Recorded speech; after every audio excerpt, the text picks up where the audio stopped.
morning, everyone. It is Friday, a day to celebrate this really crazy week, which we're going to get into, that we all hope that each and every one of you found something that you can celebrate, because it was kind of just one of those weeks. But good morning, everyone. As I'm dusting off my desk, this is Carol Sue, aka Naughty Boss, live on this fantabulous Friday with TwoSistas. Hey, good morning, everyone. It's Janis, aka, excuse me, Wellness Diva 5.0 Fantabulous Friday. And oh, what a week it has been.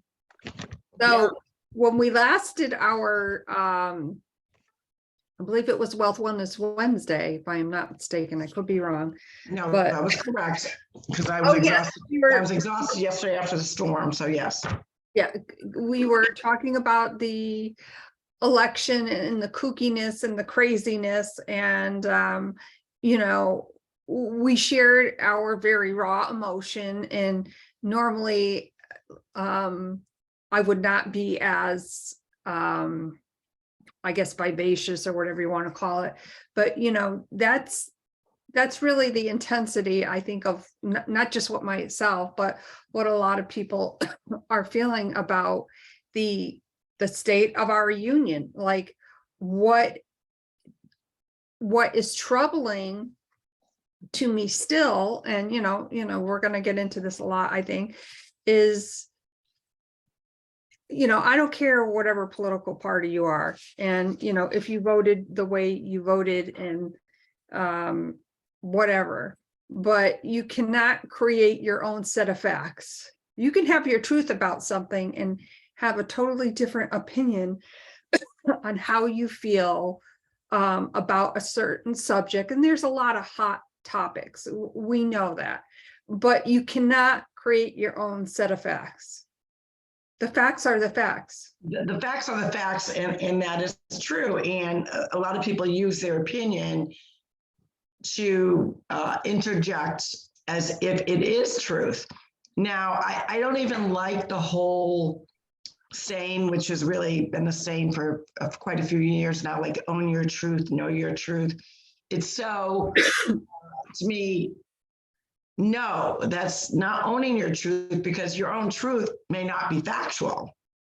So we need to understand that the word truth and what you're feeling is truth. You may be feeling those things, but they may not be based on a fact. They may be just based on your interpretation of the facts, which is now creating this internal kind of explosion going on with our mindset. And when you come off a week of, you know, today is Friday, first of all, November 11th. We want to celebrate all the veterans out there. It is Veterans Day, so we don't want to let that get lost in the shuffle.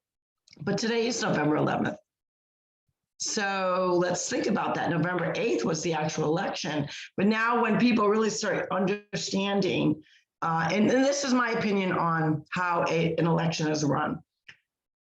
We do have separate governments. We have the federal government and we have the state's own government. And the whole point of federal government is not to necessarily interfere with how a state runs their state, right? But I think when you have an election that impacts all states, there has to be some sort of common ground, common rules to make sure that everyone's on the same playing field. Because if it doesn't impact a national, federal, you know, a national election, and you know, it affects our government, and it impacts on how our government is going to run, we all should have some sort of similar rules, which, you know, a lot of people didn't realize that we don't. So to give you an example, Pennsylvania started voting, I believe it's 5 weeks before Election Day. 5 weeks before Election Day. And look how long it took to kind of figure out their shista. So they already had a lot of these votes, and they can't either organize them or whoever. Now you go to Arizona, which kudos to Carrie Lake, who, you know, is 100% certain. I guess it's now down to over 400,000 votes that have not been casted. And she embraces the frustration. And she is determined because based on their knowledge of their base, they know that a bulk of that 400,000 votes is in fact going to, okay, I'm frozen. Yeah. So you're not frozen on my end. I can still see you and hear Okay. you. And Okay, because all this weird stuff is because I believe, you know, of what we're talking about, we realize that there's some stuff going on. So as long as you can still see me, that's good. My screen's got a bunch of stuff up here that it normally doesn't have, so that's kind of weird, but we'll go with it. Anywho, she acknowledges that because they know, and most politicians that are running for any type of government know their base. They know where their votes are coming from. They, you know, stats, statistics, whatever, you know, all their Excel spreadsheets, they know where they're getting their votes from. Now, obviously, there's some probably counties that they can say, oh, 100% are going for this, but they have a general idea, a pretty good base. So she's saying that out of these 400,000 votes, a lot of them are going to who is running for senator as well as herself. And she's 100% very confident. She's very postured. But I like what she said, that she understands the frustration of the voter, and we need to change. It's because of the way that their laws are written.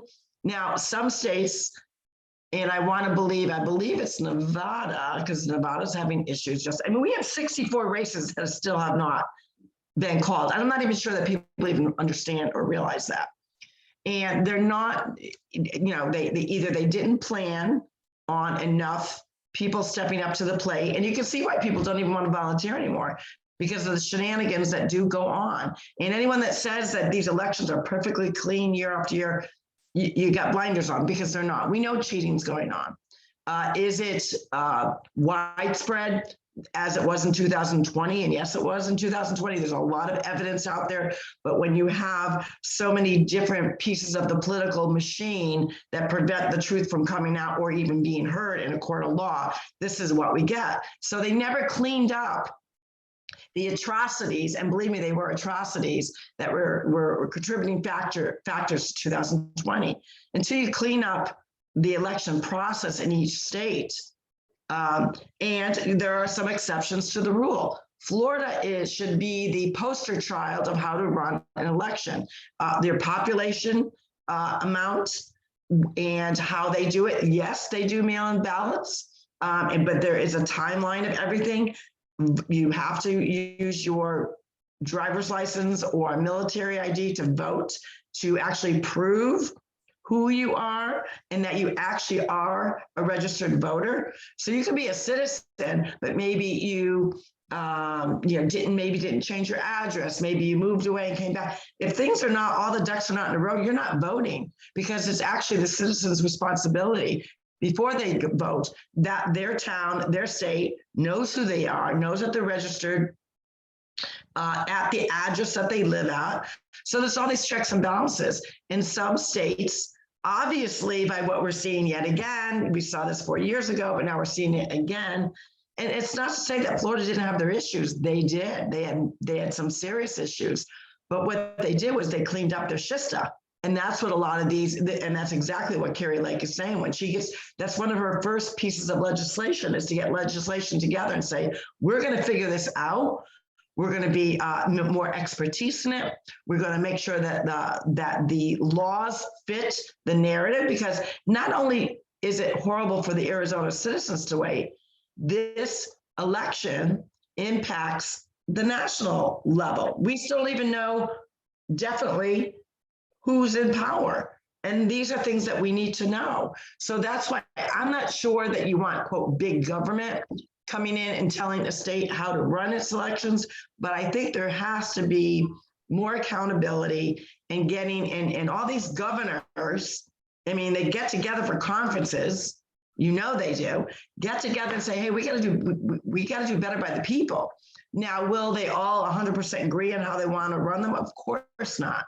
But I think from a timeline perspective, to actually make sure that these elections are run in such a way that the voter, because it's about the voter, feeling confident when they go to that ballot box, or, that they have those rules that they're following, that they're going to feel like that their vote is going to count, and it's going to count on that day.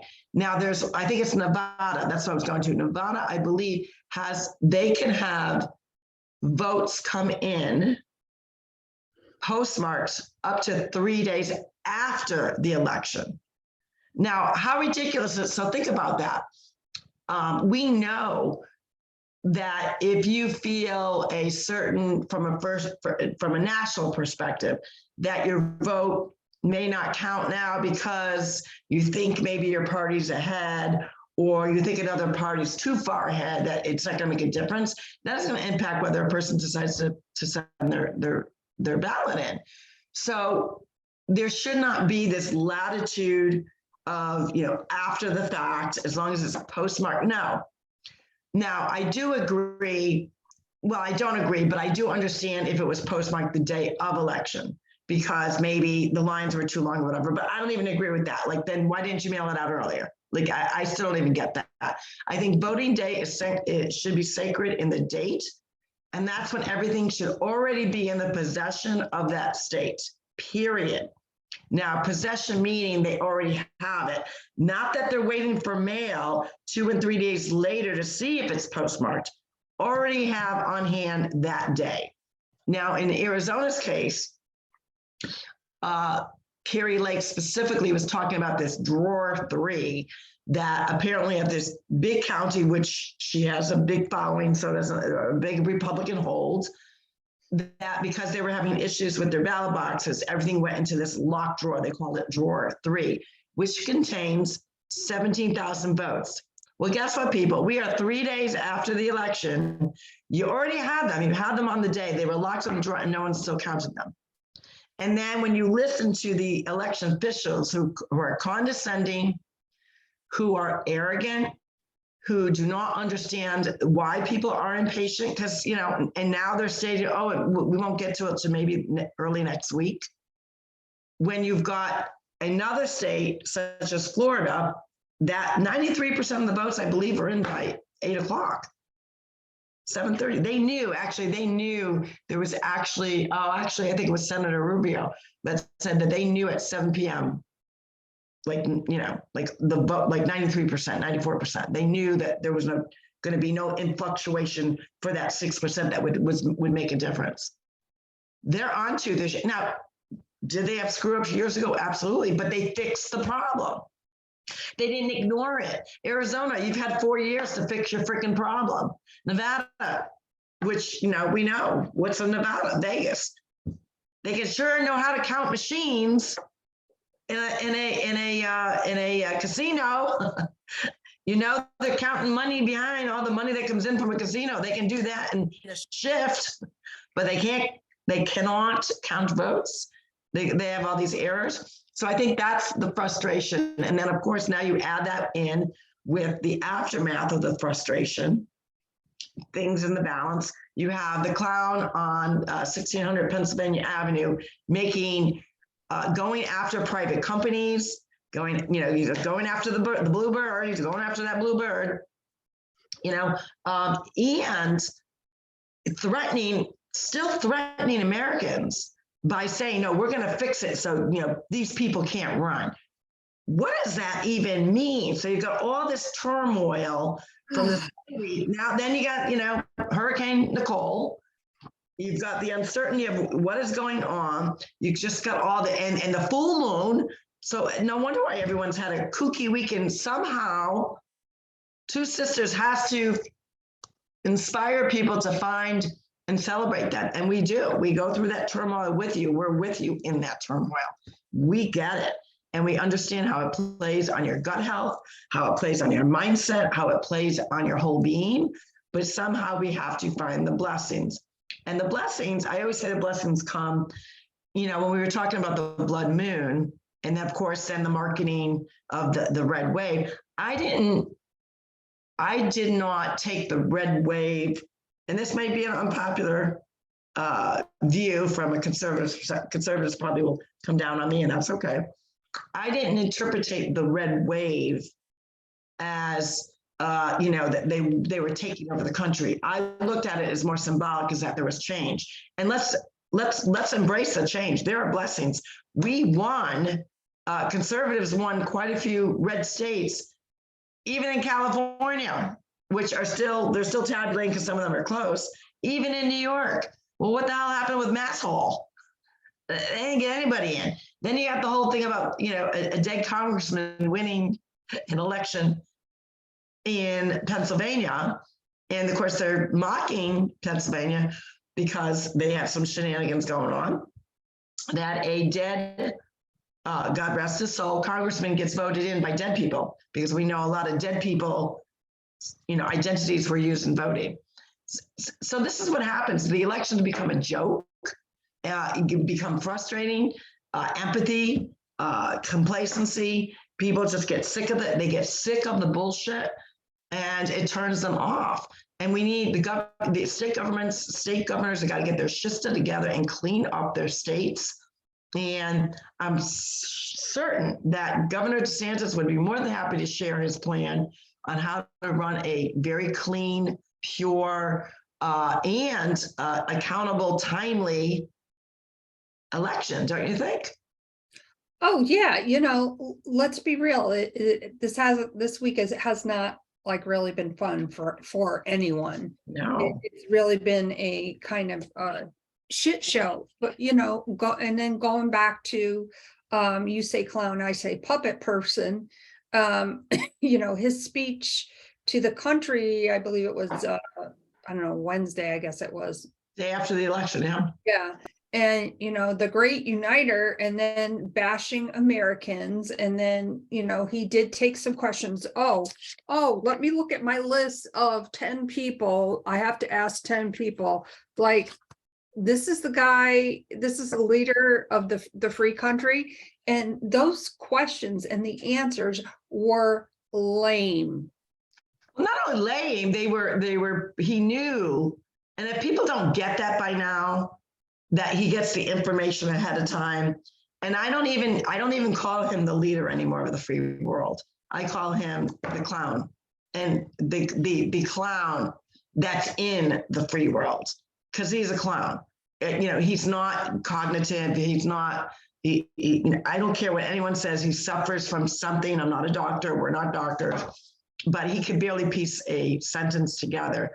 And what I think he's really, and they say, with people that do suffer from Alzheimer's and dementia, is that there is this anger piece. And I would not doubt, this is opinion, I would not doubt that they heavily got him drugged to actually perform as well as he can, which is not well, because they get very angry, and he's very angry at Americans. He's very angry at citizens.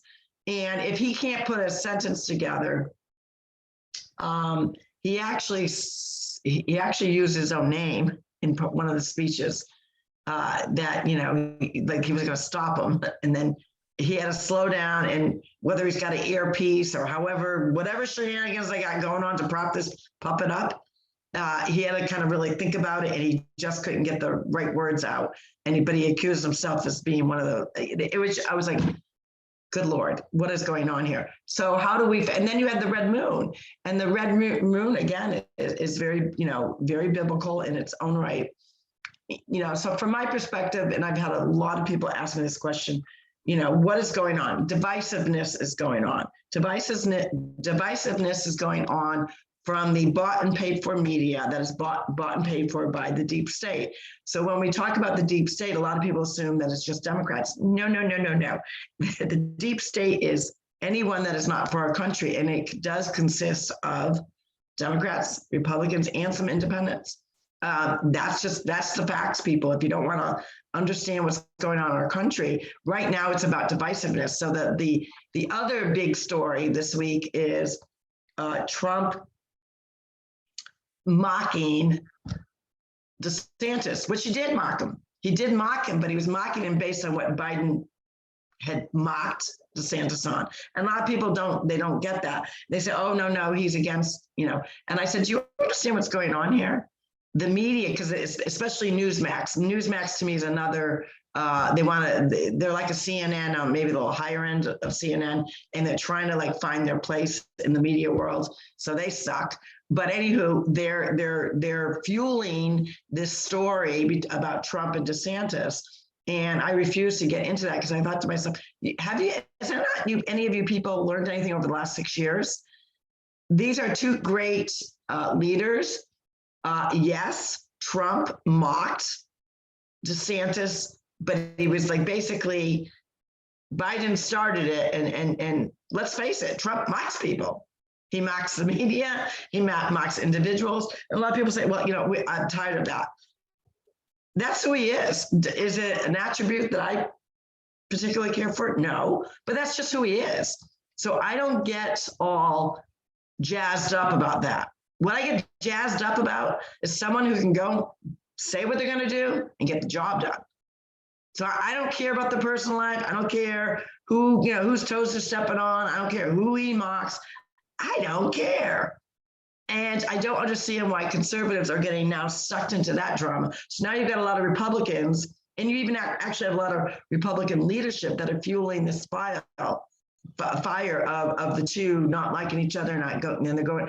And if you noticed, neither of them are saying squat diddly shit about it because they don't care.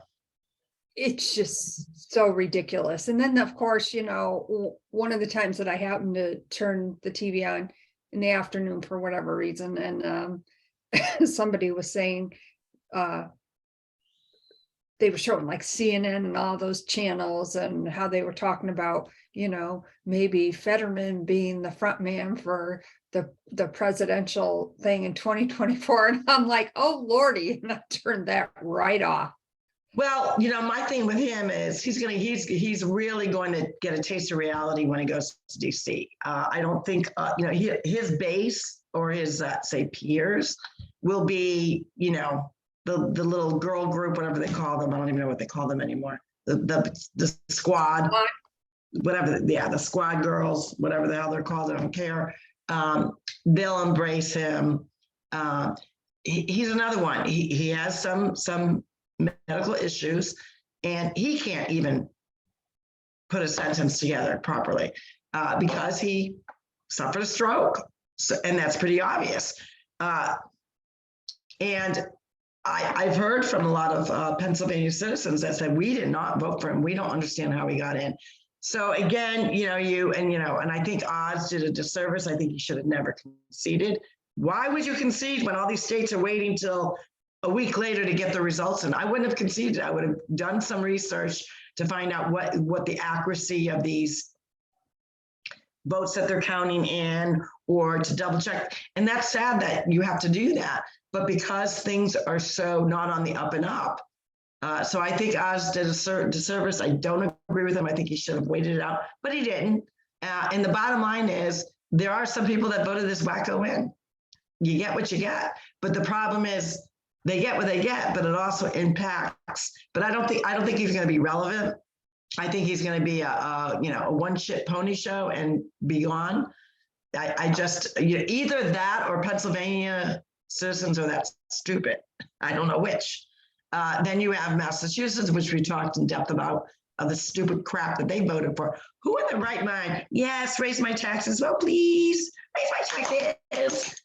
And I just want to make a clarification. We're not saying that all Pennsylvania voters are whacked out. We're saying the ones that voted for, I guess. Correct. Fetterman. Correct. And a lot of people, when we talk about unite, they say, well, we got to find a way to unite and come together. No, we don't. I don't want to unite with a wacko that has that kind of mindset, that thinks that is good for the country. That's what I'm saying. There's a line you can't draw.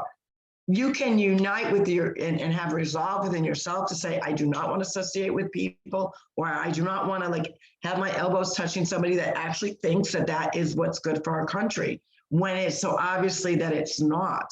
If they're not open for just a decent debate and discussion about it, which most of them are not, when you actually ask them some really poignant questions on the issues at hand, they always fall back on an insult, bringing up past administrations of what they did. No, we're talking about the here and now, and they resort to that kind of dirty play, and I can't be bothered. So I don't want to unite with people like that. They're too crazy for my mindset that they would actually think that that's good, not only for their state, but they would think that that would be good on a national level. It's not.